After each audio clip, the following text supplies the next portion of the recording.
ශ්‍රද්ධාවන්ත පින්වත්නි, අද අපි දිවැසින් දුටු දෙව්ලොව සැප උතුම් දහම් වැඩසටහනේ දෙවෙනි දවස තමයි අද අපි මේ ධර්මය ඉගෙන ගන්න. ඉතින් අද දවසෙන් විමානවත්ව ආරම්භ වෙනවා. ඔබට ගොඩාක් පින්කම් සහ පින්කම් වල විපාක ඉගෙන ගන්න ලැබෙනවා. ඒ වගේම බුදුරජාණන් වහන්සේ දෙව්ලොව ගැන වදාළ දේවල්, රහතන් වහන්සේලා දැකපු දේවල්, ඒවා ඔබට අහන්න ලැබෙනවා. සාමාන්‍ය පින්වතුනි, මේ වගේ දේවල් වෙනත් ආගම් වල අයට අහන්නම ලැබෙන්නේ නැහැ. වෙනත් රටවල අයට අහන්න ලැබෙන්නේ නැහැ. ඒ අයට අහන්න ලැබෙන්නේ සුරංගනා කතා. ඒ වගේ මෙයාලගේ පුරාණවල තියෙන දේවල්. ඉතින් පින්වතුනි, අද දහම් වැඩසටහන සඳහා දායකත්වයේ දරන්නේ ඕස්ට්‍රේලියාවේ පදිංචි පින්වත් නිල්මිනී නවරත්න මහත්මිය සහ රෝහන් මහත්මයා සහ දරු දෙදෙනා විසින්. ඉතින් මේ පින්වතුන් බලාපොරොත්තු වෙනවා මේ උතුම් දහම් වැඩසටහන සිද්ධ කරලා සියලු දෙනාට සිත ප්‍රාර්ථනා කරන්නත්, ඒ වගේම ලෝක ව්‍යසනයක් වූ මේ වසංගත රෝග, මේ රෝගය ලෝකෙම තුරන් වීම පිණිස මේ පින අනුමෝදන් කරන්නත් මේ පින්වතුන් බලාපොරොත්තු වෙනවා. ඉතින් පින්වතුනි, මේ අපිට බුදුරජාණන් වහන්සේ නිසා තමයි මේ නොපෙනෙන ලෝකයක් ගැන තේරුම් ගන්න ලැබෙන්නේ. නොපෙනෙන ලෝකේ තේරුම් නැත්නම් වැටෙන අමාරුව හිතා ගන්න බෑ. ඔබට මතකයිද අසුර අපාය ගැන කියද්දී විනිපාතික අසුරනිකායක් ගැන කිව්වා අග්ගිමුඛ අසුර කියලා. ඒ කියන්නේ ඒ പ്രേත ලෝකෙක ඉපදිච්ච පිරිසක් ඉන්නවා. ඒ පිරිස කට ඇරිය ගමන් කටින් ගින්දර එනවා. මහා යක්ෂ ස්වභාවයක් ශරීරයේ තියෙන 10 කට ඇරියම කටින් ගින්දර එනවා. එතකොට ඒක එයා විඳින කර්ම විපාකයක්. එතකොට දැන් සාමාන්‍ය මිනිසෙකුට ඔය වගේ කෙනෙක් දර්ශනය වුණොත් මොකද කරන්නේ? එයා කටින් ගිනි පිට කරන මහා තේජස්වී මහා යක්ෂෝත්තමයාණන් වහන්සේ නමක් දුටුසේක කියලා එතුමාගේ පින්තූරේ ඇඳලා පහන් තියලා ගන්ටාර හොල්ලලා කොච්චර දේවල් කරනවද? නමුත් විඳින්නේ කර්ම විපාකයක්. දැක්කද? අපිට පේන්නේ නැති දේවල්. ඉතින් ඒ නිසා බුදුරජාණන් වහන්සේගේ දේශනාවෙම මේවා තේරුම් ගන්න නැත්නම් ලොකු දෙයක් වෙනවත්නේ. සමහර අය දිව්‍ය ස්වභාවයෙන් එනවා. සමහර අය වෙස් මාරු කරගෙන එනවා. එක එක ලෝකවලින්. දෙව්වරු කියලා. දැන් කෙනෙක් ළඟට මට මේ කෙනෙක් ඇවිල්ලා කිව්වා, ස්වාමීනි මේ මම එක්තරා දෙවි කෙනෙක් දැක්කා. ඒ දෙවි කෙනා ඇවිල්ලා මේ කියලා තියෙනවා මේ ඔයා මෙහෙම කරන්න කියලා. එයාට ලොකු මේ විස්තරයක් කියලා. ඊට පස්සේ මෙයා ඉතින් අවධානයෙන් අහගෙන ඉඳලා ඊට පස්සේ එයා විස්තරය කියලා අනිත් පැත්ත හැරිලා ගිහිල්ලා. අනිත් පැත්ත හැරෙනකොට තනිකර පිටිපැත්ත ඇට සැකිල්ලක්. පිටිපැත්ත සම්පූර්ණයෙන්ම ඇට සැකිල්ලක්. මේ පින්වත්නි එක්තරා പ്രേතනිකායක්. දැන් ওই කාම ප්‍රේතියක් ඉන්නවනේ. මේ කාම ප්‍රේතිය කියලා කියන්නේ මනුස්ස ලෝකේ කාම සේවනයේම പ്രേත වෙලා උපදින කෙනෙක්. ඒ අයට නමක් තියෙනවා මොහිනී කියලා. එයාගේ ශරීරයේ ඉස්සරහින් මේ ලස්සන කාන්තාවක් වගේ. එයා අනිත් පැත්ත හැරුණාම ඇට සැකිල්ලක්. ඉතින් කර්ම විපාකයක් ගෙවන්නේ. ඒතර කර්ම විපාකයක් ගෙවන ඒ දුගති ලෝකෙක ඉන්න අයට තමයි මිනිස්සු මෙච්චර සැලිලා ඉන්නේ. දැන් බලන්න, අපිට මේ ලෝක ගැන තේරුම් ගන්න නම් අනිවාර්යෙන් බුදුරජාණන් වහන්සේගේ බුද්ධ දේශනාව ඇහෙන් දැක්කත් බෑනේ. කර්ම විපාක මේක කොමකින්ද හටගත්තේ? ඇත්තටම මෙයා කවුද? මෙයාට පුළුවන් දේවල් මොනවද? මෙයා මෙතනින් පස්සේ යන්නේ කොහෙටද? ඒ ඔක්කොම දන්නේ බුදුරජාණන් වහන්සේනේ. බුදුරජාණන් වහන්සේ තමයි දන්නේ දිව්‍ය ලෝකයක උපදින විදිහ. දැන් මේ බලන්න, බුදුරජාණන් වහන්සේගේ දිවස ගැන තියෙනවා. බුදුරජාණන් වහන්සේ ඒවා දකින්නේ දිවසින්. ඒකනේ මේ දිවසින් දුටු දෙව්ලොව සැප. ඒතර බුදුරජාණන් වහන්සේගේ දිවස කොයි වගේද? සාරිපුත්ත මහරහතන් වහන්සේට දේශනා කළා. සාරිපුත්ත තථාගතයන් වහන්සේ දහම් දෙසන්නේ පිරිස් මැද දසබල ඥාන තුල පිහිටලා. ඒ ඥාන තුල පිහිටලයි තථාගතයන් වහන්සේ සිංහනාද කරන්නේ. බුදු මුවෙන් එක වචනයක් පිට වුණත් ඒක සිංහනාදයක්. සාරිපුත්ත ඒ දසබල ඥාන තුලින් එකක් තමයි දිවස කියන එක. පුණජ පරං සාරිපුත්ත තථාගතෝ දිබ්බේන චක්කුණා විසුද්ධේන අතික්කන්ත මානසිකේන සත්‍ති පස්සති. සාරිපුත්ත තථාගතයන් වහන්සේ දිවසින් යුතුව දිව්‍ය ඇසින් පිරිසුදු දිව්‍ය ඇසින් මේ මිනිස්වත්වයා මේ මිනිස් ලෝකෙන් එහා ගිය දේවල් දකිනවා. මිනිස් හැකියාව ඉක්මවා ගිය දේවල් දකිනවා. කොහොමද දකින්නේ? චවමානේ උපපජ්ජමානේ. මිනිසු මෙහින් මැරෙනවත් දකිනවා, මැරිලා ඉපදෙනවත් දකිනවා. අපි හරියට මැරෙන විදිහවත් දන්නේ අපි මෙහි හුස්ම හොස් ගාලා ගියා කියලා විතරයි අපි හිතන්නේ. අපි කල්පනා කරන්නේ. බුදුරජාණන් වහන්සේ එයා චුත වෙන මොහොතක් දකිනවා, ඉපදෙන මොහොතක් දකිනවා. ඊට පස්සේ හීනේ පනීතේ එයාගේ උපත හීන එකක්ද ප්‍රණීත එකක්ද සුවන්නේ දුබ්බන්නේ හොඳ උපතක්ද නරක උපතක්ද සුගතේ දුක්ඛතේ සුගතියේද දුගතියේද කියලා බුදුරජාණන් වහන්සේ දකිනවා. යතා කම්මෝපගේ සත්‍යේ ප්‍රජානාති කර්මානුරූපව සත්වයා උපතක් කරා යන හැටි දකිනවා. ඉමේ වත බොන්තෝ සත්තා කාය දුච්චරිතේන සමන්නාගතා. කයින් දුස්චරිතේ ඉදිලා වචනෙන් දුස්චරිතේ ඉදිලා මනසෙන් දුස්චරිතේ ඉදිලා ආර්ය උපවාද කළා මිත්‍යා දෘෂ්ටික වෙලා මිත්‍යා දෘෂ්ටික කර්ම සමාදන් වෙලා තේ කායස්ස වේදා පරම්මරණ අපායන් දුක්ගතින් විනිපාතන් නිරයන් උපපන්නා. එයා මැරිලාට පස්සේ මේ අපායනං වූ විනිපාත නිරේ උපදිනවා. එතකොට අපි මීට කලින් කරපු වැඩසටහන් මාලාවේ ඒ සතර අපායම බුදුරජාණන් වහන්සේ දකින්නේ දිවසින්. දැන් අපි ඉගෙන ගන්න දිව්‍ය ලෝකෙත් බුදුරජාණන් වහන්සේ දකින්නේ දිවසින්. බුදුරජාණන් වහන්සේ දැක්කා ඉමේවා පන බොන්තෝ සත්තා කාය සුචරිතේන සමන්නාගතා.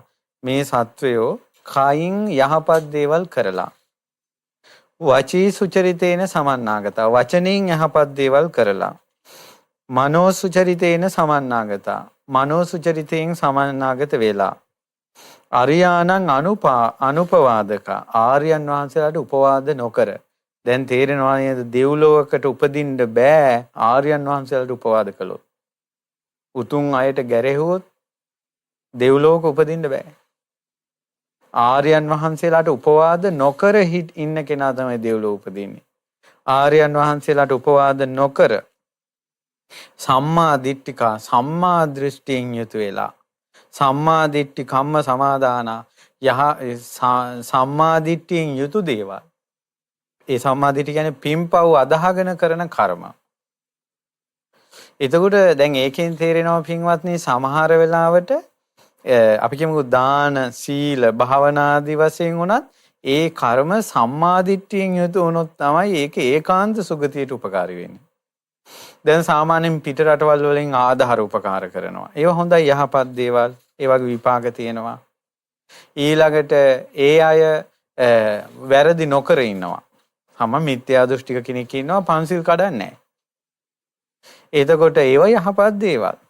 ඊළඟට මිත්‍යා දෘෂ්ටික කෙනෙක් ඉන්නවා දන් දෙනවා. හැබැයි යහපත් දේවල්. නමුත් එයාගේ සුචරිතය ඒකාන්තයෙන් සුගතිය පිණිස පවතින්නේ කර්මඵල විශ්වාසෙත් එක්ක තිබ්බොත්. සම්මා දිට්ඨි කම්ම සමාදාන. සම්මා දෘෂ්ටික කර්මයන්ගේ සමාදන් වෙලා. අන්න එහෙම වුණාම තේ කායස්ස වේදා පරම්මරණ සුගතින් සග්ගං ලෝකං උපපන්න. අන්න යා මැරිලා ගිහිල්ලා ස්වර්ගයේ උපදිනවා. ආන් ওই විදිහට මිනිස් ස්වභාවය ඉක්මවා ගිය දිවසින් බුදුරජාණන් වහන්සේ මේ සත්වයෝ උපදින මැරෙන හැටි ගිහිල්ලා සුගතියේ දුගතියේ උපදින හැටි දකිනවා. බුදුරජාණන් වහන්සේ වදාලා ඉදම්පි සාරිපුත්ත තථාගතස්ස තථාගත බලං. ওই දිවස කියන එක සාරිපුත්ත තථාගතයන් වහන්සේගේ තථාගත බලයක්. යම් බලං ආගම්ම ඒ බලයට පැමිණ තමයි තථාගතෝ තථාගතයන් වහන්සේ ආසභණ්ඨානම් පටිජානාති බය නැතුව ශ්‍රේෂ්ඨව කතා කරන්නේ. පරිසාසු සීහනාදන් මාදති පිරිස් මැද සිංහනාද කරනවා කිසිම බයක් නැහැ. බ්‍රහ්මචක්කම් පවත්තේති උතුම් ධර්ම චක්‍රේ ප්‍රවර්තනය කරනවා.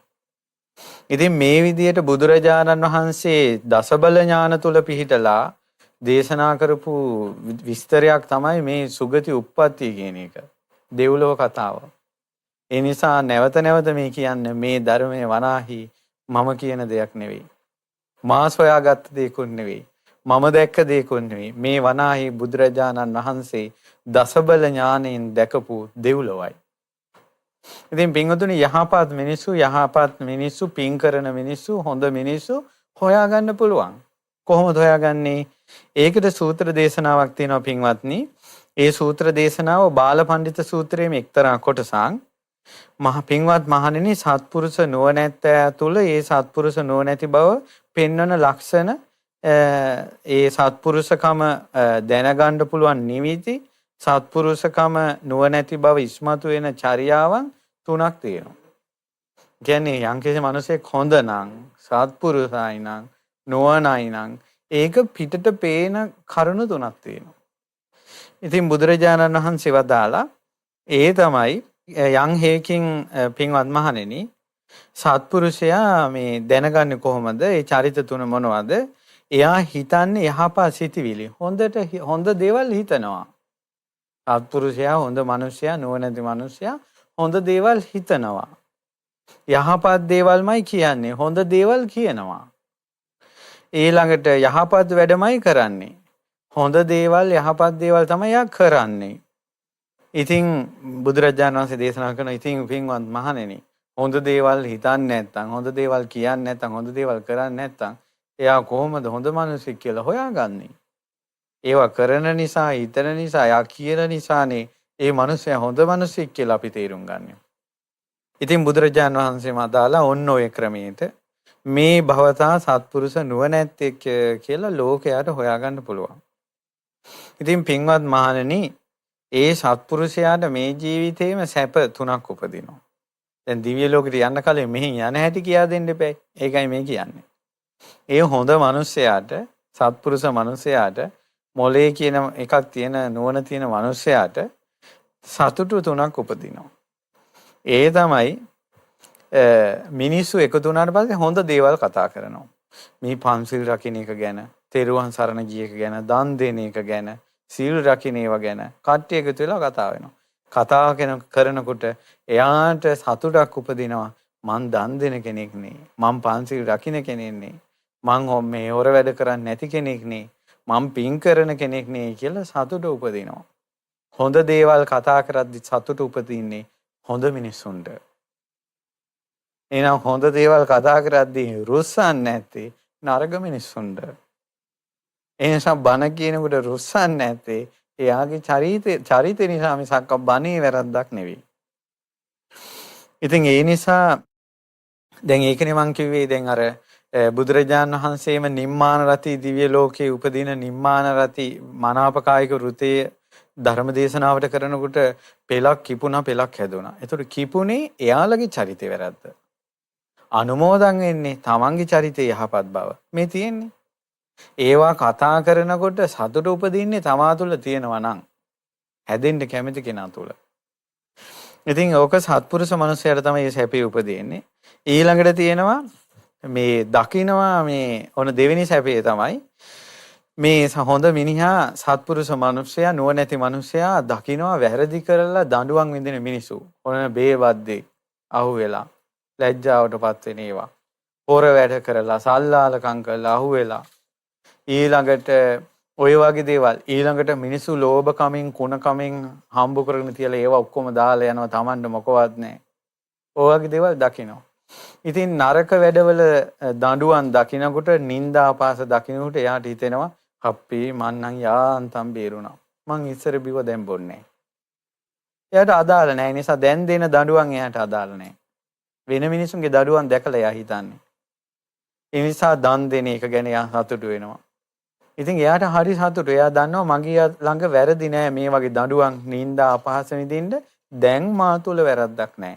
ඒ නිසා එයාට ඒ සතුටක් තියෙනවා. ඒ දෙවෙනි සතුට. තුන්වෙනි සතුට තමයි මෙන්න මේක බලා ගන්න පින්වතුනි මේ දේශනාව මේ කාරණාව අහගන්න පුදුම සහගතයි. පින්වත් මහණෙනි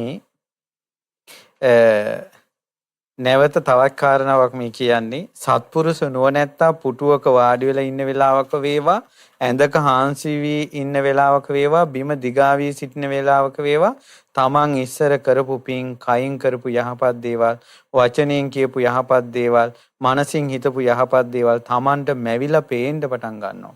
ඕන අවසාන කාලේ වෙන දේවල්. තනි වෙච්ච ගමන් තමන් කරපු හොඳ දේවල් පේන්න ගන්නවා. හොඳ මිනිස්සයාට. ඒකමයි හිතට මතුවෙවි එන්නේ. මේක බුද්ධ වචනයක්. එතකොට මරණාසන්න වෙනකොට නැත්නම් හුදකලා වෙනකොට තනියෙන් ඉන්නකොට හොඳ දේවල්ම හිතට එන්න ගන්නවා. ඊට පස්සේ ඒකමයි හිතට එන්නේ. ඒකමයි සිත වැළඳ ගන්න. ඊට පස්සේ හිත ඒකෙන් වෙන එකට ගන්න බෑ. දැන් පව් කළත් ඕක වෙනවා අනිත් පැත්තට. හොඳ කළොත් ඒක ඒ පැත්තට වෙනවා. හොඳ යහපත් දේවල් හොඳ දේවල් කළොත් අවසානයේ වෙන දේවල් පින්වත්නි මේ. උපමාවක් කියනවා පින්වත් මහණෙනි විශාල පර්වතයක ඡායාව හවස් වෙද්දී පොළොවේ වැතිරෙනවා. ඇතරම ඉතින් ඉර නැගනවිලා මධ්‍යහන වෙනකොට අර කන්දක හේවණැල්ල කොහෙද ඕවා හොයන්න බෑනේ. හැබැයි ඉර බැහැගෙන යනකොට අර කන්දේ හේවණැල්ල පොළොවේ වැතිරීගෙන යනවා. ඒක වළක්වන්න බෑ. ඉතින් බුදුරජාණන් වහන්සේ දේශනා කරන ඔය වගේ තමයි සත්පුරුෂ මිනිසයා අවසාන කාලේ ගත කරනකොට නැත්තම් ඇඳක හාන්සි වෙලා පුටුවක ඔය උද්දකලාවක ඉන්නකොට තමන් කරපු හොඳ දේවල්ම තමන්ගේ හිතට එනවා. හිත ඒකෙම තියෙනවා. හිත වෙනතකට ගන්න බෑ. හිත වැළඳ ගන්නවා අර යහපත් ක්‍රියාවල. නරක මිනිසයාටත් ඕකයි අනිත් පැත්තට. ඉතින් පින්වත් මහණෙනි, එතකොට සත්පුරුෂ නුවණැත්තාට මෙහෙම හිතෙනවා. ඒකාන්තයෙන් මං අතින් පව් කෙරුන්නේ නැහැ. මං ඒ වගේ වැළකුණා. මං රෞද්‍ර වුන්නේ නැහැ, නපුරු වුන්නේ නැහැ. මං හොඳ දේවල් මං හොඳට පින් කරගත්තා. මම පරලෝකමට යහපත් දේවල් කරගත්තා. මට දුක් වෙන්න දෙයක් නැහැ. එයාට හිතෙනවා. හරි සතුටුයි එයාට. ඊට පස්සේ මම මැරුණාට පස්සේ මම දෙව්ලොව යන්නේ. සුගතියට යන්නේ අපිනේ. මම මැරුණාට පස්සේ සුගතිය යන්න තුන් කවුරු යන්නද? එයාට හිතෙනවා. ඊට පස්සේ මේ විදියට එයාට දුක නැහැ. වැළපෙන්නේ නැහැ. කෑ ගොස්සන් ගහිලි නැහැ. එයා සුවසේ මැරිලා යනවා. ඊට පස්සේ මෙයා මැරිලා ගිහිල්ලා මැරිලා සුගතියේ උපදිනවා. ඔන්න දෙව්ලොව ඉපදුනා දැන්. සුගතියේ ඉපදුනාට පස්සේ බුදුරජාණන් වහන්සේ ලස්සන දේශනා විස්තරයක් කරනවා. පින්වත් මහණෙනි, ඉතින් ඒ සත්පුරුෂ නුවණැත්තා කයින් යහපතේ යෙදිලා, වචනින් යහපතේ යෙදිලා, මනසින් යහපතේ යෙදිලා, කය විඳලා මරණින් මතු සුගති සංඛ්‍යාත ස්වර්ග ලෝකේ උපදිනවා. පින්වත් මහණෙනි, යමෙක් යම් දෙයක් අරඹයා මනාකොට කියයි නම් ඒකාන්තයෙන්ම ඉෂ්ට වූ, ඒකාන්තයෙන්ම කාන්ත වූ, ඒකාන්තයෙන්ම මනාප වූ තැනක් තියෙනවා කියලා. පින්වත් මහණෙනි, ඒ ඉෂ්ඨකාන්ත වූ මනාප ප්‍රිය මනාප තැනට තමයි ස්වර්ගය කියලා කියන්නේ, දෙව්ලොව කියලා කියන්නේ. පින්වත් මහණෙනි, ස්වර්ගයේ ඇති ඊතා යහපත් සැපය කොතරම්ද යත් උපමාවකින්වත් පැවසීම ලේසි දෙයක් නොවේ. දිව්‍ය ලෝකයේ සැප කියන එක උපමාවකින්වත් පැවසීම ලේසි දෙයක් නොවේ. පින්වත් මහණෙනි, කවුද මේ දේශනා කරන්නේ? ඒ භාග්‍යවත් අරහත් සම්මා සම්බුදුරජාණන් වහන්සේ. සියල්ල දේශනා කිරීමේ දක්ෂ බුදුරජාණන් වහන්සේ දේශනා කරන දෙව්ලොව සැප විස්තර කරන්නත් අමාරුයි කියලා. කොහොමද? ඊළඟට මේ දිව්‍ය ලෝකේ උපදින්නේ සත්පුරුෂයා. ඒතර දිව්‍ය ලෝකයේ පිණස දහම් කරුණු කියද්දී ඒ වගේ තෙද ගන්නවද්දී කට්ටිය කියනවා නම් ඕවා කියන්න එපා කියලා. කියන්නේ සත්පුරුෂ දහම් කියන්න එපා කියලානේ. එහෙනම් මේ මිනිසුන්ට සැපේ ගැන කියන්න එපා කියලානේ කියන්නේ. මේ භාග්‍යතුන් වහන්සේ ප්‍රශංසා කරපු දේ එපා කියලානේ කියන්නේ. ඉතින් ඒ නිසා පින්වතුනි, මේ එක එක්කෙනා කට තියෙන ඵලයට කියෝ ඵලයෙන් අනුමෝදන් වෙන්න එපා. අපි මේක තේරුම් ගන්න ඕන. මහමෙවුනාවෙමුත් බණ අහපු පිරිස ඉන්නවා ඉස්සර. අනේ ඉස්සර නම් නිවන් දකින්න බණ කිව්වා, දැන් දිව්‍ය ලෝක ගැනත් කියාගෙන යනවා. මේක නම් හරියන්නේ නැහැ, දැන් පාර වැරදිලා කියලා. එහෙමනම් පාර වරදින්න ඇත්තේ ඔබට. මේ ධර්මයේ තථාගතයන් වහන්සේ දේශනා කළේ. පින්වතුනි, මේ මිනිස්යාගේ හිත ක්‍රමානුකූලව වැඩෙන්නේ. අපි නිවන පිණිස ධර්මයේ දේශනා කරනවා තමයි. ලොකු ස්වාමීන් වහන්සේ ධර්මයේ නිවන පිණිස නිවනටම ඕන කාරණා ටික අරන් මහමෙවුනාවේ ආරම්භයේ දහම් දේශු බව හැබෑව. ඉතින් අපි ඇහුවා ස්වාමීනි, ඒ විදිහට එක දිගට ඒ විදිහටම ධර්මයේ දේශනා කරන අද දක්වාම ඒ විදිහට කිව්වේ නැත්තේ ඇයි? ලොකු සන්නාංශ කිව්වා මේ විස්තර දිගින් දිගට කියද්දී තේරුණා කිව්වා මිනිසුන්ට මනුස්සකම්වත් නැහැ කියලා. කෙලෙහි ගුණවත් නැහැ කියලා. සත්පුරුෂකම් නැහැ කියලා. මිනිසුන්ගේ ගොඩ හැබැයි ඒ නිවන ගැන කීමේ වටිනාකම තමයි ඒ නිවන ගැන කියනකොටයි නිවන් දකින්නට බාධා පිණිස කරුණු ටික ඉස්මතු වෙන්නේ. ඒ තමයි manussකම නැහැ. ඒතර manussකම මනසේ නැතුව එයාට නිවන කියන්නේ ලෝකයේ උත්තරීතර අග්‍රම දේ, අග්‍රතම මානසික මට්ටම. ඉහළම දේ තමයි නිවන කියන්නේ. ලෝකෝත්තර දේ, ලෝකෙන් එතර වූ දෙයක්. එතකොට මනුස්ස ලෝකේ, දිව්‍ය ලෝක, බ්‍රහ්ම ලෝක ආදී මේ ලෝකෙට අයිති දේවල්. නිවන කියන්නේ ලෝකෝත්තරයි. මේ ලෝකෙන් එහා ගිය දෙයක්. ඒතර මේ ලෝකෙන් එහා පැරසුට් එකෙන් යන්න බෑ. මේ ලෝකෙන් එහා පැරසුට් එකෙන් යන්න බෑ. කියන්නේ ඒ ක්‍රමානුකූලව යන්නේ. කියන්නේ මිනිස්සෙක්ගේ ඉස්සල්ලාම වැඩෙන්න ඕන මනුෂ්‍යත්වය. මිනිස්සෙක්ගේ හිතේ ඊළඟට වැඩෙන්න ඕන දිව්‍යත්වය. මිනිස්සෙක්ගේ හිතේ ඊළඟට වැඩෙන්න ඕන බ්‍රහ්මත්වය. මිනිස්සෙක්ගේ හිතේ ඒ බ්‍රහ්මත්වයත් ඉක්මවා ගිය තැන තමයි ලෝකෝත්තර ධර්ම වැඩෙන්නේ. එතකොට ඒ නිසා ඒ කරුණු කාරණා හොඳට තේරුම් ගන්න. අඟුලිමාල කඩුවක් අරගෙන ගිහිල්ලා රෝකේ රෞද්‍රව දැඩි සිතකින් වාසය කළාද ඔහුට ධර්මය අවබෝධ කරන්ඩ අන් අයගේ හැඬීමේදී උණු වෙන හදවතක් ඕන වුණා. ඒ නිසා ඔහු භාග්‍යතුන් වහන්සේ ළඟ පැවිදි වුණා. වෙනත් අම්මා කෙනෙක් අඬන දුක දරා ගන්න බැරි විදියට හදවත උණු වුණා. පිරිත දේශනා කළා. පස්සේ කාලේ අරහත්ත්වයටපත් වුණා. එච්චර එන්න ඕන මුලට කරුණාව එන්න ඕන. කරුණාවයිතිරි නැතුව කඩා විඳ දාගෙන මේ යන ගමනක් නෙවෙයි පින්වත්නි නිවන කියන්නේ. ඒ නිවන කියන්නේ ඒතං සන්තං සාන්ත දෙයක්. ඒතං පනීතං ඒක ප්‍රනීත දෙයක්. යදිදං සබ්බ සංඛාර සමතෝ මේ සියලු සංස්කාරයන් සංසිඳිච්ච තැන. සබ්බෝපදී පටිනිස්සග්ගෝ සියලු කෙලෙස් සහිත කර්ම සංසිඳී ගිය තැන. තණ්හක්කයෝ තණ්හාව ෂයෝන තැන. විරාගෝ නොයලුන තැන. නිබ්බානං ඒක තමයි නිර්වාණය. ඉතින් ඒ නිසා ඒ தത്വෙට ගන්න දැන් බලන්න ඔබ මනුෂ්‍ය ගුණධර්ම තියෙන කෙනෙක්ද? අපි දැන් හිතනවා ඔබ මේ මනුෂ්‍යකම තේරෙන අය වෙන්න ඇති කියලා. හිතලා දැන් ඔබට දිව්‍යත්වය ගැන කියලා දෙනවා. ක්‍රමානුකූලව. ඒ නිසා ඔබ තුල ඇති කරගන්න ඔබගේ මනස ඉහළට ගන්න. මනස ඉහළට ගන්න පින්වත්නි. ඉතින් බුදුරජාණන් වහන්සේ දේශනා කළා මේ දිව්‍ය ලෝකයක ඉපදුනාට පස්සේ ඒ දිව්‍ය ලෝකයේ තියෙන සැප සම්පත කියන එක වචනෙන් කියව නොහැකි කියලා. උපමාවකින් පැවසීමවත් ලෙහෙසි නැත. එතකොට එහෙම කියනකොට ස්වාමීන් වහන්සේ නමක් වන්දනා කරලා කියනවා ස්වාමීනි භාග්‍යතුන් වහන්සේ අනේ උපමාවක්වත් දේශනා කරන්නට. භාග්‍යතුන් වහන්සේ වදාලා පුළුවනි භික්ෂුව. භික්ෂුව මේ ලෝකේ මේ මනුස්ස ලෝකේ අග්‍රම සැප විඳින මේ මනුස්ස ලෝකේ පංචකාම සැප වැඩිපුරම විඳින කෙනා තමයි සක්විති රජුරෝ. ඒ සක්විති රජුරවන්ට මාණික්‍ය 7ක් තියෙනවා. ඒ මාණික්‍ය 7 තමයි භික්ෂුව. ඒ සක්විති රජුරවන්ට තියෙනවා චක්‍ර රත්නය. ඒ කියන්නේ රජුරෝ උපෝසතේ සමාදන් වෙලා රාත්‍රී කාලේ උපෝසතේ සමාදන් වෙලා රාත්‍රී කාලේ හවස් කාලේ ජනෙල් කවුළුව ළඟ ඉන්නකොට ආකාශයේ පහළ වෙන විශාල කරත්ත රෝදයක් වගේ මණිකක් අහසේ පහළ වෙනවා. ඉතින් ඒ රජුරෝ ඒ කරත්ත රෝදයක් වගේ විශාල චක්‍ර රත්නයේට මේ කරත්ත රෝදයක් වගේ මණිකට පැන් හිනවා. බවත් චක්‍ර රත්නයේ කැරකේවා කියලා. ඉතින් ඒ ඊට පස්සේ ඒක කැරකිනකොට ඒ රජුරෝ නිකන් මහසට යනවා.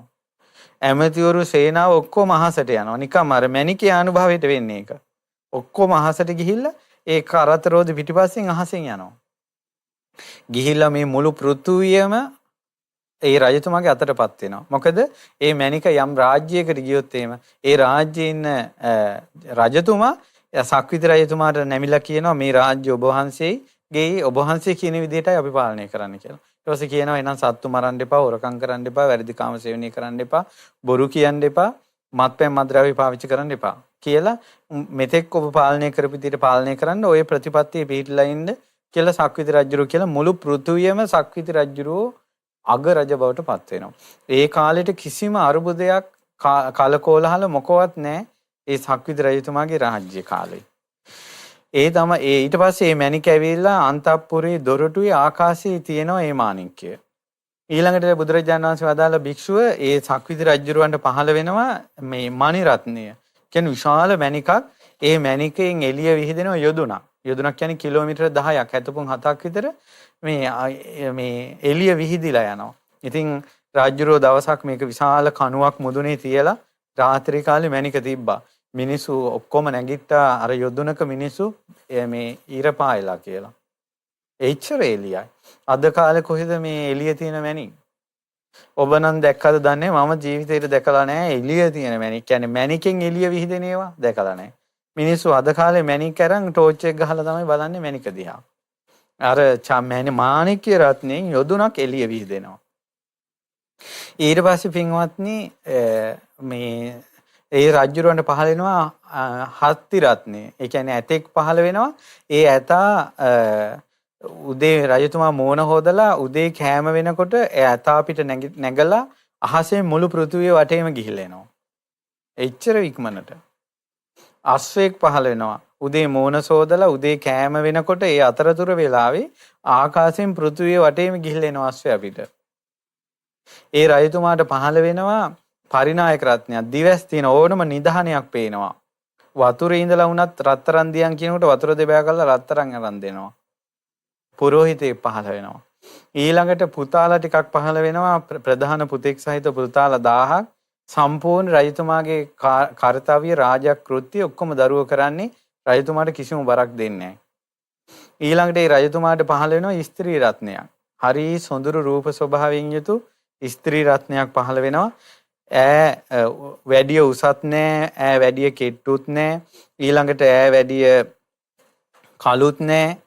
ඇත්තටම මේ ස්ත්‍රී රත්නයේ ස්වභාවය තියෙනවා. මේ බලන්නේ පිනට ඒ රජතුමාගේ පිනට තමයි එවැනි වූ බිරිඳක් ලැබෙන්නේ. සක්විති රජතුමාට ස්ත්‍රී රත්නයකුත් ලැබෙනවා. ඒ ස්ත්‍රී රත්නය ඊටමත් රූප සම්පන්නයි, දර්ශනීයයි, සුන්දරයි, ඊට උතුම් වූ රූප සෞන්දර්යයෙන් යුක්තයි, ඊට උසත් නෑ, මිටිත් නෑ, ඊට කෙට්ටුත් නෑ, ඊට මහතත් නෑ, ඊට කළුත් නෑ, ඊට සුදුත් නෑ, ඊට මිනිස් පැහැ ඉක්මවා ගිහිනොත් නෑ, දිව්‍ය වර්ණයට ඇවිල්ලත් නෑ, සුදුත් නෑ, කළුත් නෑ. පින්වත් මහණෙනි, ස්ත්‍රී රත්නයේ කායික පහස මෙබඳු ස්වරූපයෙන් යුක්තයි. ඒ රජතුමාගේ බිරිඳගේ කායික පහස ගැන කියනවා. ඒ කියන්නේ හොඳින් පෙලාපු පුළුන් ඉහිඹුල් පුළුන් වගේ කියනවා. කපු පුළුන් වගේ කියනවා. පින්වත් මහන්නේ ස්ත්‍රී රත්නේ පාදයන් සීතල වෙලාවට ඒ කියන්නේ පරිසරයේ සීතල වෙනකොට ඇගේ මේ පාදයන් උණුසුම් වෙනවා කියනවා. පරිසරයේ උණුසුම් වෙනකොට ඇගේ පාදයන් සිසිල් වෙනවා කියනවා. ඒ වගේම පින්වත් මහණෙනි, ඒ ස්ත්‍රී රත්නයේහි ශරීරයෙන් සඳුන් සුවඳ හමනවා කියනවා. මොවින් මහනෙල් මල් සුවඳ හමනවා කියනවා. ඒ ස්ත්‍රී රත්නයේ ශරීරයෙන් සඳුන් සුවඳ හමනවා කියනවා. මොවින් මහනෙල් සුවඳ හමනවා කියනවා. ඒ වගේම පින්වත් මහණෙනි, ඒ ස්ත්‍රී රත්නයේ සක්විති රජු නැගිටින්නට පළමුව නැගිටිනවා. රජුට පසුව නිදිනවා. කුමක් කළ යුතුදයි නිතර නිතර විමසනවා. බලන කලින් මේ අවදි වෙන එක, පස්සේ නිදා ගන්න එක, රජු සතුටු වන දේවල්ම කරන එක, ප්‍රියමනාප රජතුමාම කැමති දේවල් කතා කරන එක, මේ ස්ත්‍රී රත්නයේ සිහිනකින්වත් රජතුමා ඉක්මව යන්නේ. කයින් ඉක්මව යෑම ගැන කවර කතාවද? පින්වත් මහණනි, බලන්නකෝ සක්විති රජතුමාගේ පිනට ලැබෙන බිරිඳ. එතකොට ඕනම කෙනෙකුට තමන්ගේ බිරිඳක් ලැබෙනවා නම් එයාගේ කර්මයට අනුව තමයි ලැබෙන්නේ, හොඳ හෝ නරක. ඒ නිසා මේ පිරිමි පාර්ශවයටත් මේකෙන් හොඳ කාරණාවක් ගන්න තියෙනවා. ඒ තමයි ඔබට ලැබුණ බිරිඳ ඔබගේ කර්මයට අනුවයි ලැබුණේ. ඒ වගේම තමයි බිරිඳට කියන්න තියෙන්නේ ඔබට ලැබුණ ස්වාමියා නුඹගේ කර්මය අනුවයි ලැබුණේ. ඒ නිසා මේ තෝතෝ කිය එක එක්කෙනාට ඇඟිල්ල දික් කරගන්න විදිහක් නැහැ. ඔයාලම කරපු කර්ම. ඒ නිසා ඔයාලගේ පෞල් ජීවිතය යහපත් වෙන්නේ හෝ අයහපත් වෙන්නේ හෝ දුක් සහිත වෙන්නේ හෝ සැප සහිතව වෙන්නේ ඔයාලම සසරේ කරපු දේවල්. ඉතින් මේ බලන්න මේ සක්විති රජතුමාගේ පිනට ස්ත්‍රී රත්නේ පහළ වෙන හැටි. ඉතින් මේ සක්විති රජතුමා ওই විදිහට මහා සැප සම්පත් භුක්ති විඳ ඉන්නවා. සක්විති රජතුමාට 이르දි 4ක් තියෙනවා. ඒ තමයි ඒ සක්විති රජුරෝ තමයි මනුස්ස ලෝකේ ඉන්න ලස්සනම කෙනා. ඇයි දෙතිස් මහා පුරුෂ ලක්ෂණ තියෙනවා. ඒක 이르දියා. සක්විති රජතුමා තමයි මනුස්ස ලෝකේ ඉන්න ආයුෂ වැඩිම කෙනා. දීර්ඝායුෂ තියෙන කෙනා. සක්විති රජතුමා තමයි මනුස්ස ලෝකේ ඉන්න ලෙඩ අඩුම කෙනා. සක්විති රජතුමා තමයි මනුස්ස ලෝකේ ඉන්න ප්‍රියමනාපම කෙනා. ඉතින් පින්වත් මහණෙනි සක්විති රජුරෝ වීදියේ සංචාර කරද්දී මිනිසු කෑ ගහලා කියනවා අනේ පින්වත් රජතුමනි පොඩ්ඩක් හෙමින් යන්නකෝ අපිට ඔබ වහන්සේ දිහා බලන්න ඕන කියනවා. ඒ ඉච්ඡර ප්‍රියමනාපයි කියනවා. කියනවා පින්වත් මහණෙනි තමන්ගේ එකම පුතාට අම්මා ආදරය කරනවා වගේ තමයි කියනවා රටවැසියෝ රජුරවන්ට ආදරය කරන්නේ. එච්චර සැප සම්පත් විඳිනවා කියනවා සක්විති රජුරෝ. පින්වත් මහණෙනි කිසිම අරුබුදයක් නැතුව ඔච්චර සැප සම්පත් විඳ මනුස්ස ලෝකේ අප්‍රමාණ සැප විඳින මේ සක්විති රජුරෝ මේ සක්විති රජවරු පහළ වෙනවා. පින්වත් මහණෙනි මොකද්ද මේ ගැන කියන්නේ? බුදුරජාණන් වහන්සේ පොඩි අතින් ගන්න පුළුවන් පොඩි ගලක් ගත්තා. පින්වත් මහණෙනි මොකද්ද මේ ගැන කියන්නේ? වඩාත් විශාල මොකද්ද? මේ චූටි ගලද හිමාල පර්වතයේද? ස්වාමීනි හිමාල පර්වතයේ මේ ගලෙන් මෙච්චර පංගුවයි කියලාවත් කියන්න බෑ. එච්චර විශාලයි හිමාල පර්වතය කිව්වා. පින්වත් මහණනි මං සක්විති රජ කෙනෙක්ගේ ඔය සැපයක් කිව්වා නේද? ඒක මේ පොඩි ගල වගේ. දිව්‍ය ලෝකයේ සැප හිමාල පර්වතය වගේ කිව්වා. කොහොමද? මොකද මේ කට්ටිය දිව්‍ය ලෝක යන්න බය? මොකද දිව්‍ය ලෝකෙට ඔච්චර අමනාප? බුදු කෙනෙක් දේශනා කරන්නේ. පින්වත් මහණෙනි දිව්‍ය ලෝකේ සැප විඳපු කෙනෙක් මනුස්ස ලෝකෙට ආවොත් එහෙම උපදින්නේ ධනවත් පවුල්වල. හොඳට කෑම බීම තියෙන පවුල්වල. එතකොට ඒ අය හොඳට ජීවත් වෙනවා. සැපසේ ජීවත් වෙනවා. හොඳට අඳිනවා. හොඳට කනවා. හොඳට බොනවා. බොනවා කියන්නේ මේ බීම මේ රාරක් කුමද්‍රව්‍ය නෙවෙයි. හොඳට කාලා බීලා ඇඳලා ඉන්නවා. ඉතින් ඉඳලා මෙයාලට හිත නැමෙනවා කියනවා බුදුරජාණන් වහන්සේ දේශනා කරනවා කියනවා හොඳට යාන වාහන මල් සුවඳ විලවුන් ගෙවල් දොරවල් ආදී උතුම් විදිහට එයාට ලැබෙනවා. ඊට පස්සේ ඔහු කරන්නේ ආයෙමත් කයෙන් යහපත් ඊට පස්සේ එයා කරන්නේ ආයෙත් හොඳ දේවල්ම කරනවා. ඊට පස්සේ එයා යහපත් දේවල්ම කරලා ආයෙත් සුගතියෙම උපදිනවා. ඉතින් සුගතියේ පිණිස ඔය වගේ වැඩපිළිවෙලක් තියෙනවා කියලා බුදුරජාණන් වහන්සේ මේ වදාලා. ඉතින් බුදුරජාණන් වහන්සේ දේශනා කරනවා මනුස්ස ලෝකේ ඉඳලා කෙනෙක් දිව්‍ය ලෝකෙ ගියොත් දුප්පත් මිනිසෙකුට කෝටි ප්‍රකෝටි ගානක ලොතරැයියක් ඇදුනා වගේ කියනවා. ඒ කියන්නේ සූදුවක් දිනුවා වගේ කියලා කියන්නේ මේකේ. ඒ රුපියල් 10යි තිබ්බේ මිනිසයාට 10ට ලොතරැයියක් ගත්තා. කෝටි ප්‍රකෝටි ගානක් හම්බ වෙනවා. එයාට හිතා ගන්නවත් බෑ. ඒ වගේ කියනවා මිනිස්සෙක් දිව්‍ය ලෝකෙ ගියෝ. එයාට හිතා ගන්නවත් බෑ කියනවා මේ සැප සම්පත් ටික. ඉතින් ඒ නිසා ඒකනේ දිව්‍ය අප්සරාවක් දැක්කොත් සාමාන්‍ය මිනිස්සෙක්ගේ රාග සහිත මිනිස්සෙක් කුණුලේ වමනය කරනවා කියනවනේ. ඒ දරා ගන්න බෑ කියනවනේ. සාමාන්‍ය පින්වතුනි ඇත්තටම දෙවියන්ගේ දිව්‍යාලෝකයක් දැක්කත් සාමාන්‍ය මිනිස්සු කලන්තේ දාලා වැටෙනවා. සාමාන්‍ය මිනිස්සු කලන්තේ දාලා වැටෙනවා දිව්‍යාලෝකය දැක්කත්. එච්චරම. ඉතින් ඒකනේ එක දෙවියෙක් කෙනෙකුට මුළු දෙවුරන් විහෙරම බබලනවානේ ආලෝකෙට විතරක්. ඉතින් ඒ නිසා බුදුරජාණන් වහන්සේ බාලපඬිත සූත්‍රයේ සත්පුරුෂයාගේ උප්පත්තිය ගැන ওই විදිහට වදාලා. ඉතින් පින්වතුනි ඕන් ওই විදිහට තමයි සත්වයෝ මරුණාට පස්සේ දෙව්ලොව උපදින්නේ. ඉතින් ඒ උපදින මිනිස්යාගේ කුමක් හෝ කාය කර්මයක්, වචී කර්මයක්, මනෝ කර්මයක් යහපත් විදිහට තියෙනවා. ඉතින් පින්වතුනි දැන් අපි මේ මොහොතේ ඉඳලා අපි ඉගෙන ගනිමු විමානවත්ව. මේ විමානවත්වයේ හරිය සුන්දරයි දිව්‍ය ලෝක විස්තරය. මේ දේශනාව බුදුරජාණන් වහන්සේගේ බුද්ධ භාසිත, ශ්‍රාවකයන් වහන්සේලාගේ අරහත් භාසිත, දිව්‍යයන්ගේ දිව්‍ය භාසිත, ඊසි භාසිත, ඒ ආදි වශයෙන් සොඳුරු සුභාසිත විදිහට තමයි මේ ධර්මයේ තියෙන්නේ. අපගේ අනුබුදු මිහිඳු මහරහතන් වහන්සේගේ අපගේ පරම පූජනීය කල්යාණ මිත්‍ර වූ පරමෝත්තම ආචාර්ය වූ මිහිඳු මහරහතන් වහන්සේ ලක්වැසි ජනයාගේ හිත ධර්මයෙන් ඉස්සලාම සැනසුවේ මේ විමානවත්තු ප්‍රේතවත්තු දේශනා කළා. ඔබත් ඒ ධර්මයේ ශ්‍රවණය කරන්න. ඔබගේ හිතද බොහෝසේ සැනසී යනවා. ඔබගේ හිත කුසලයෙන් පිනෙන් පිරී යනවා. ඉතින් පින්වතුනි මේ බලන්න මේ බුද්ධ ශාසනය නැමැති සරුසාර කෙතේ පුංචි බීජයක් වැපුරුවත් විශාල ඵලයක් ලැබෙන හැටි බලන්න. මේ විමාන වස්තුව මේ මොගලන් මහරහතන් වහන්සේ දේවතාවියක්ගෙන් අහන්නේ. ඒ දේවතාවිය හරි පුදුම සහගතයි. මොගලන් මහරහතන් වහන්සේ දිව්‍ය ලෝකේ චාරිකාවේ වඩිද්දී මේ වාගේ දෙව්දුවක් දැක්කා. පළවෙනි විමානවත්ව මොගලන් මහරහතන් වහන්සේ දේශනා කරනවා පීඨන්තේ සෝවන්නමයන් උලාරං. ඔබට ඊටමත් උදාර මේ පීඨයක් මේ පුටුවක් තියෙනවා රත්තරන්. මනෝජවං ගච්ඡති යේන කාමං. මනසේ ජවයෙන්, ඒ කියන්නේ මනසේ වේගෙන්, හිතේ වේගෙන් යනවා කැමැති තැනකට. පින්වත් දෙව්දුව ඔබ පැලඳගෙන ඉන්න ওই දිව්‍ය සලුපිලි, දිව්‍ය මල් මාලා හරිම ලස්සනයි. ඔබ ඔය වාඩි වින ආසනේ හරිම උදාරයි. රත්තරණින් කළ එකක්. ඔබ කැමැති දිශාවට ඔය ආසනේ හිතේ වේගෙන් ගමන් කරන්නේ. එතකොට ඔබ බබ්බලනවා. වලාකුළු ඇතුලෙන් දිලිසෙන විදුලි එළියක් වගේ කියනවා. වලාකුළු ඇතුලෙන් පේන දිලිසෙන විදුලි එළියක් වගේ කියනවා. එච්චර ඔබ ලස්සනයි කියනවා. ලස්සන රත්තරන් විමානයක ඉන්නේ.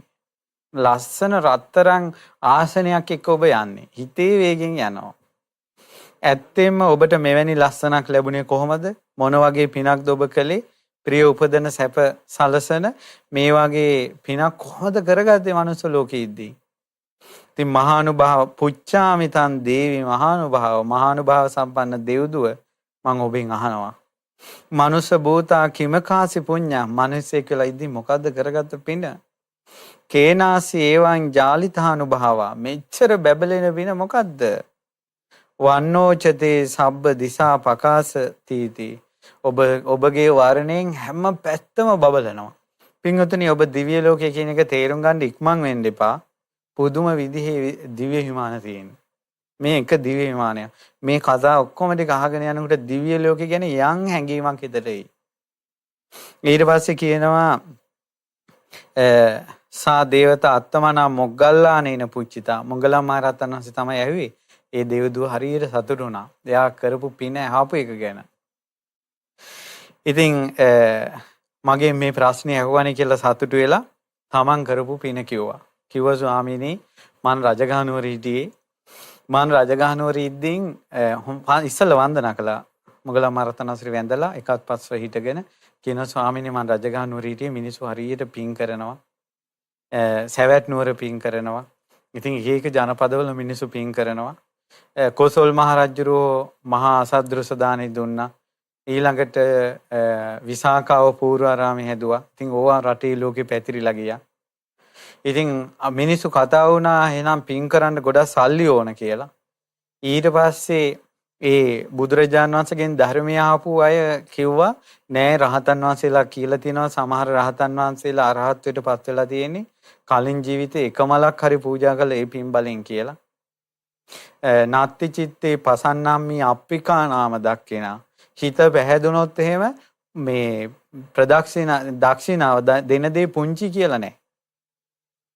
අප්පන් දින්නම් බහුන් හෝති. පොඩ්ඩක් දුන්නොත් ගොඩාක් විපාක ලැබෙනවා. නුග ගහ විශාලව පැතිරෙනවා. නමුත් නුග ඇටේ චූටි. ඒ වගේ.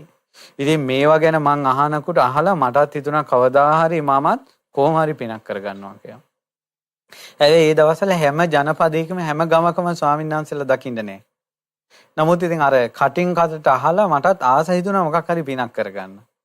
එහෙම මම දවසක් ඉන්නකොට මම දැක්කා අපේ ගෙදරට එකපාරම ස්වාමීන් වහන්සේ නම පිණ්ඩපාතේ වැඩියා. ඒ කියන්නේ සංඝයා චාරිකාවේ වඩිනකොට ඒ ගමට වැඩලා එක ස්වාමීන් වහන්සේ නමක් මේ පිණ්ඩපාතේ වැඩලා. ඊට පස්සේ ඒ ස්වාමීන් වහන්සේ පිණ්ඩපාතේ වැඩියට පස්සේ ස්වාමීනි වඩින්න කියලා මේ පුටුවක් ගෙනත් තියලා ඒ පුටුවට මේ රත්තරන් පාට වගේ රත්තරන් පැහැ මුසු වස්ත්‍රයක් අතුරලා. මොකද ඒ ගෙදර එක පුටුවයි තියෙන්නේ. ඒ පුටුවේ තමයි ඔය ගෑනු කෙනා ඉඳගන්නේ. ඉතින් අර සාමාන්‍යයෙන් පුටුවට ස්වාමීන් වහන්සේ නමක් වැඩියට පස්සේ ඒ වස්ත්‍රයක් අතුරන්නේ අර ඒ අය පරිභෝග කරපු නිසා. ඒ නිසා තමයි වස්ත්‍රයක් අතුරන්නේ. දැන් අපි දැන් බණ කියනකොට මේ ආසන වලට වස්ත්‍ර අතුරන්නේ නැත්තේ මේවා සංඝයාටම පූජා කරලා ගිහි අය පරිභෝග කරන්නේ නැහැ. ඒ නිසා මේකට වස්ත්‍රයක් ඇතිරීම අත්‍යවශ්‍ය නැහැ. නමුත් ගිහි ගෙදරකදී ගෙවල් වල මිනිස්සු ඒ සංඝයාට දෙන ආසනේ වස්ත්‍රයක් අතුරන්නේ ඒක ඒ මිනිස්සු පරිභෝග කරන නිසා අලුත් වීම පිණිසයි. ඉතින් මේ ස්වාමීන් වහන්සේ ආසනේ වැඩ හිටියා. ඊට පස්සේ හරි සතුටුයි. ගෙදර තිබ්බ දාන ටිකක් පාත්‍රයට බෙදලා ස්වාමීනි කියලා දානේ වළඳන්නේ. උන්වහන්සේ දානේ වැළඳුවා. වළඳලා භුක්තානුමෝදනාව කළා. වැඳගෙන සතුටින් අහගෙන හිටියා. ඊට පස්සේ කියනවා ස්වාමීනි මේ දැන් ස්වාමීන් වහන්සේ වඩිනකොට කිව්වා ස්වාමීනි මම ඔබ වහන්සේලා ඉන්න කොතෙන්ද හරි මේ පුටුව එවනවා. මම මේකත් පූජා කරනවා. ඉතින් අපිට හිතා ගන්න බෑනේ. අපිට හිතා ගන්න බැරි වුණාට එහෙම දෙයක් වුණා. අද කාලේව නැහැ. අද කාලේ එහෙම ඒ වගේ දේවල් අවස්ථාවක් දෙන්නේ නැහැ. මෑයට දෙන්න පිරිකරක් නැහැ. ඉඳගෙන හිටපු පුටුව දුන්නා. ඊට පස්සේ ස්වාමීනි පුටුව මන් දෙනවා. උන්වහන්සේ නිහඬ වුණා. ඊට පස්සේ උන්වහන්සේ වඩින දිශාව බලලා ළඟ මිනිස්සෙකුට කතා කළා කිව්වා අන්න අර තෙරුන් වහන්සේ වඩින්නේ කොතෙන්ද එතෙන්ද මේ පුටුව ගිහින් දීපන් කියලා. ඉතින් ගියා. ඉතින් එයාට පස්සේ හෙව්වේ නෑ ওই පුටුව කොහෙද තියන්නේ? කැලේක තියෙනවද? ওই මිනිස්සු හරියට ගිහිල්ලා දුන්නද? ඒව හෙව්වේ නෑ. මට පුදුම සතුටුයි කියනවා. හැබැයි එදායින් පස්සේ ආයෙ මට ස්වාමීන් වහන්සේලා දකින්න ලැබුණේ නෑ. නමුත් මං හරියට සතුටුනා මං හිතේ පිනක් කරන්න ඕන කියලා. ස්වාමීනි මං පස්සේ කාලෙක මං මැරුණා. කරදර පිට. ඉතින් මැරුණාට මට මැරෙන වෙලාවේ සිහි වුණා මං කරපු පිනම. මම මේ විමානේ උපන්නේ. බලන්න ස්වාමීනි මං දුප්පත් ගෙදරේ හිටියේ. දැන් දිව්‍ය අප්සරාවෝ. ලක්ෂ ගාණක් දිව්‍ය අප්සරාවෝ. ස්වාමීනි මට මේ මං එදා රත්තරන් පහට මුසු වස්ත්‍රයක් නේ ආසනෙට දැම්මේ. ස්වාමීනි මේ බලන්න කිව්වා. මගේ ආසනේ දැන් රත්තරන් පාටයි කිව්වා. මේ ආසනේ වට කළා තමයි මාලිගාව හැදිලා තියෙන්නේ. මේ ආසනෙත් එක්කම මට හිතේ වේගෙන් යන්න පුළුවන් කිව්වා. මං කරගත්ත පින ඕකයි කිව්වා. මට මහා ලොකු වෙනත් කරපු පින් මතක නැහැ කිව්වා. ඉතින් මේ විදිහට කළා හරියට සතුටු වුණා.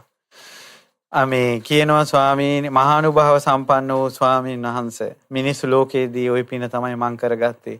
ආනුභාව සම්පන්නව බැබලි ඉන්න පින ඕක තමයි. මගේ සිරුරෙන් විහිදෙන එළියෙන් හැම දිසාවම බබලනවා. ඇයි දීලා සතුටු වුණානේ. මූණු එල්ලෙන්නේ නැහැ. මූණෙමුත් සතුට පේනවා. දන් දීලා. දැන් දිව්‍ය ලෝකෙ ඉපදුනාට පස්සේ සම්පූර්ණයෙන්ම ප්‍රකාශය රශ්මි ධාරාව විහිදෙනවා සතුටට. ඉතින් ඒ නිසා පින කියන එක පුදුම සහගතයි. එක දවසක් පින් කළා. ඊට පස්සේ දැන් ඊළඟට තියෙනවා දෙවෙනි ඒත් පීඨ වස්තුවක්. අර විදිහටම මොගලන් මහරහතන් වහන්සේ අහන්නේ මේ දෙව්දුවගෙත් ওই විදිහටම ආසනයක් හිතේ වේගෙන් ගමන් කරනවා. හැබැයි මේ වෛරෝඩිමා නිල් පාට වෛරෝඩිමාණික්කයක් වගේ කියනවා. ඒ දිව්‍යාංගනාවගේ ආසනේ. අර විදිහටම ඒ පින සිද්ධ වෙලා තියෙන්නේ. නමුත් ඒකාන්තාව වෙන ප්‍රදේශයක කෙනෙක්. එයා ඒ ආසනේ පූජා කරනකොට අතුරලා තියෙන්නේ නිල් පාට වස්ත්‍රයක්. දැන් බලන්නකෝ පින්වත්නි ආසන පූජාවත් ආවා. ආසනේට අතුරපු දේ දැන් අර රත්තරන් පාට වගේ සලුවක් මේ අතුරලා ආසනේ රත්තරන් පාට වුණා. දැන් මෙයාට ලැබුණ ආසනේ තමයි මේ නිල් පාට මාණික්‍යමය ආසනය. ඉතින් මේ දෙව්දුව තමන් කරපු පින කිව්ව මං මනුස්ස ලෝකෙ හිටියේ ආගන්තුක ස්වාමීන් වහන්සේ නමක් වැඩම කළා. මං උන්වහන්සේට වැඩ හිටින්න ආසනයක් පූජා කළා, වන්දනා කළා, නමස්කාර කළා. මට පුළුවන් හැටියට දානේ පූජා කළා. ඒ පින තමයි කිව්වා මට මේ විපාක දෙන්නේ දෙව්ලොව. ඉතින් මං හැම දිශාවකම බැබලෙනවා කියනවා. ඊළඟට මේ විමාන වස්තුවේ මම මේ ආසන සම්බන්ධව තියෙන කරුණු කාරණා ටික කියන්නේ ඊළඟ දෙව්දුවත් අර විදියට අප්‍රමාණ දිව්‍ය සැප සම්පත් වලින් වාසය කරනවා. එයාගෙමුත් මොගලන් මහරහතන් වහන්සේ අහනවා කොහොමද මොකද්ද මේ කරගත්ත පින කියලා. ඊට පස්සේ එයා පින විදියට කියන්නේ ස්වාමීනි මමත් ආසනයක් පූජා කළා. ඈ පූජා කළා තියෙනවා කහපාට ආසනයක් පූජා කළා තියෙන්නේ. ඈට ලැබුණේ කහපාට රත්තරන් පාට ආසනයක්. ඒත් කලින් වගේම. ඊළඟට ඒ දෙව්දුවත් ඒ තමන්ගේ විස්තරය කියනවා අනේ ස්වාමීනි මට ස්වාමීන් වහන්සේ නමක් දැක් ගන්න ලැබුණා. මං ආරාධනා කරලා මං ගොඩාක් පැහැදිලා උන්වහන්සේට වැඩ හිටින්න ওই වාගේ ආසනයක් පූජා කළා. ආසනෙත් අරන් යන්න දුන්නා කිව්වා. දැන් මේ ආසනේ අරන් යනකොට ස්වාමීන් වහන්සේ පින්ඩපාතේ වැඩලා කරේ තියාගෙන ගියේ නෑ. මිනිස්සුෙකුට කියනවා අර තෙරුන් වහන්සේ වඩින දිශාවට මේකත් අරගෙන යන්න කියලා. හිතා සතුටු වෙනවා. කරපු පින් හිතා සතුටු වෙනවා. ඊට පස්සේ තවත් දිව්‍ය විමානයකට මොගලන් මහරහතන් වහන්සේ වැඩම කරනවා. ඒ දිව්‍ය විමානෙත් ඒ වගේ තමයි ලස්සන වෛරෝඩි මාණික්කයෙන් කරපු ආසනයක් එක්ක තමයි ඒ දිව්‍යාංගනාව සිටින්නේ. සිතේ වේගෙන් ගමන් කරනවා. දිව්‍ය අප්සරාවන් පිරිවරාගෙන මල් වලින් සුසැඳුන සොඳුරු සුවඳ හමන දිව්‍ය විමානයක්. ඊට පස්සේ කියනවා මොකද්ද කරපු පින? ඊට පස්සේ කියනවා මං කලින් ජීවිතයක කරගත්ත පින ස්වාමීනි මේ එකෙන් තමයි මේ බැබලෙන්නේ. මම භික්ෂුන් වහන්සේ නමක් දැක්කා. උන්වහන්සේ කිසි කැළඹීමක් නැති භික්ෂුවක් පුදුමාකාර සාන්ත ස්වභාවයක් තිබ්බේ. ඉතින් මගේ හිත ගොඩාක් පැහැදුනා. දැන් බලන්න පැහැදෙන එක. මගේ දෑතීම උන්වහන්සේට වැඩි හිටින්න පුටුවක් දුන්නා. ඉතින් ඒ පිනෙන් තමයි මේ ලස්සන මට ලැබුණේ. මේ හිතේ වේගෙන් යන යානාව ඕන තැනක මගේ ආසනේ ඕන දිශාවකට හැරෙනවා ඕනම පිරිසක් ඒ ආසනෙන් ගෙනියන්න පුළුවන්. ඉතින් ස්වාමීනි මං කරගත්ත පින ඕක තමයි කියලා ආසන පූජාවේ ආනිසංස කියමින් දෙව්දුව කිව්වා මොගලන් මහරහතන් වහන්සේ දහම් දෙසුවා. ස්වාමීන් වහන්සේ නමක් වැඩියට පස්සේ පැහැදිලා හිතා ඉඳලා එක මොහොතක් පැහැදිලා මේ පුටුවක් පූජා කරලා උච්චර සැප විපාක සැලසෙන දෙව්දුව මුගලන් මහරහතන් වහන්සේ වැඩි වෙලාවේ බණ අහන්න නැතු ඉඳීද? ඒ දේවතාවයෝ 4 දෙනාම බණ ඇහුවා. ධර්මයේ පැහැදීමටපත් වුණා. දහම තේරුම් ගත්තා. බලන්න මනස ලෝකේ පුංචි පිනක් කරලා දෙව්ලොව රහතුන්ගෙන් බණ ඇහුවානේ. රහතුන්ගෙන් බණ ඇහුවා. ධර්මය අවබෝධ කළා. මුගලන් මහරහතන් වහන්සේ තථාගතයන් වහන්සේට වදාලා විස්තරي බුදුරජාන් වහන්සේ ඒ විස්තරේ මුල් කරගෙන මේ පින්පව්වල පිනේ විපාක ගැන ධර්ම දේශනා කළා. ඒ අනුව තමයි විමානවත්වට මේ විස්තරය ආවේ. ඔය ආසන සම්බන්ධව තියෙන තවත් වෙන පින්කම් කරපු අයගේ විස්තර අපි ඉදිරියට ඉගෙන ගනිමු. මෙන්න පිනේ විපාක. පුංචි දෙයක් කළත් අප්‍රමාණ විපාක සැලසෙනවා. ඉතින් ඒ නිසා අපි කාටත් ඔබ මීට වැඩිය පින් කරලා ඇති. ඒවා සිහි කරන්න. ඒ පිනෙන් ඔබ සතුටු වෙන්න. ජීවිතේ අමතක නොවන විදිහටම ඒ පිනෙන් හිත සතුටු කරගන්න. ඉතින් ඒ නිසා ඔබගේ හිත බොහෝසේ පිනෙන් කුසලෙන් පැහැදේවා කියලා අපි සිත ප්‍රාර්ථනා කරනවා.